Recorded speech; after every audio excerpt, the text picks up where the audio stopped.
Shifting focus now to the other war zone, the one in Ukraine. When its generals sent hundreds of troops and tanks into Russia's Kursk region, they no doubt caught the Russians off guard. The raid brought the world's attention back to the front lines of Ukraine. President Zelensky boasted to the world that Ukraine is also capable of surprise attacks. In fact, Ukrainian officials said it will instill fear among the Russians, and a fierce fighting is underway in the region of Kursk. But it has been over 3 days of fighting. The question is, did Ukraine launch that operation out of desperation? Was that cross-border operation a risky gamble? Did Ukraine just put its soldiers at risk by sending them inside Russian territory? Do they have the manpower or the weapons to sustain it? We ask that because we still don't know just what it is that Ukraine hopes to achieve. And let's not forget, Ukraine has scant military resources. This is also not the first time Ukraine has launched an incursion into Russia. They have been happening for over a year now, although they have been carried out by Russians fighting for Ukraine.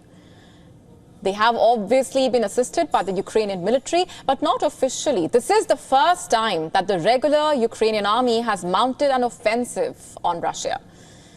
Sure, the attack forced Russia to scramble resources at its own border, but 3 days later, Russia is pummeling Ukrainian forces in Kursk. The Russian military, far superior than Ukraine, has been able to inflict heavy losses on Ukrainian troops that crossed over. In fact, according to the Russian Defense Ministry, Ukraine has lost nearly 1,000 soldiers, 102 armored vehicles, 12 tanks, 17 personnel carriers. And what's more, Russia has conducted airstrikes, destroyed a Ukrainian military column. In fact, the Russian MOD says that operation to repel and destroy the Ukrainian forces in Kursk continues. On Friday, Russia has moved extra tanks, troops and artillery to the region. Of course, this is as per Russian estimates, so take it as you will. Of course, Ukraine's advances cannot be underplayed. Sudza, a key town in Kursk, is now at least partially under Ukrainian control. It is next to a Russian gas terminal right on the border. It is key to supplying gas from Russia via Ukraine to Europe. That arrangement is reportedly going to end in January. Could the Ukrainian raid then be a bid to curtail a lucrative source of money for Moscow? Ukraine has already stated that any operation at the border would benefit Ukraine in future peace talks. So we know that with Kursk, Ukraine has a new bargaining chip against Russia. We told you all about this last night.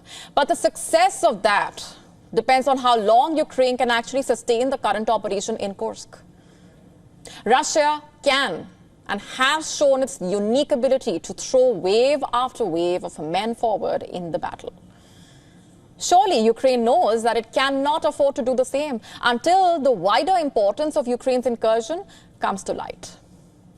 And there remains a huge question mark over the strategic goals of Alexander Syrsky, the new commander of Ukraine's forces.